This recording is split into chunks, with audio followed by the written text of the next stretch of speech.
Welcome to Chillin' 101. We hope this video helps. Begin by gathering tools: Torx T20 driver, 6mm socket, 10mm wrench, trim pry tool, needle nose pliers, and lithium grease.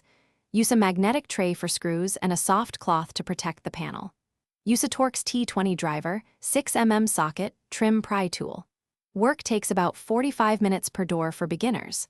Start by removing the inner door trim panel carefully, releasing the clips around the perimeter, and lifting the panel up and away to access the inner handle area. With the trim removed, locate the handle mounting. Remove 2 Torx T20 screws and a 6mm bolt behind the pull handle to free the handle assembly. Peel back the vapor barrier and reach inside to unclip the latch rod. Disconnect the plastic clip on the latch rod by prying at the release tab so the rod slides free.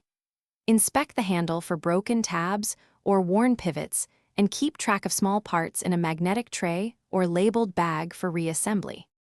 Install the new handle, paying attention to orientation and engagement of the latch rod. Seat the handle until the mounting holes line up. Apply a thin layer of lithium grease to the latch and pivot points to prevent future sticking and noise. Reattach the latch rod clip and replace screws. Hand tighten, then secure until snug.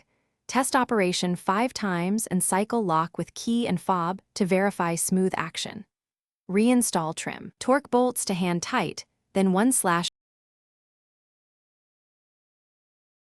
Thanks for watching. Consider subscribing if we helped you.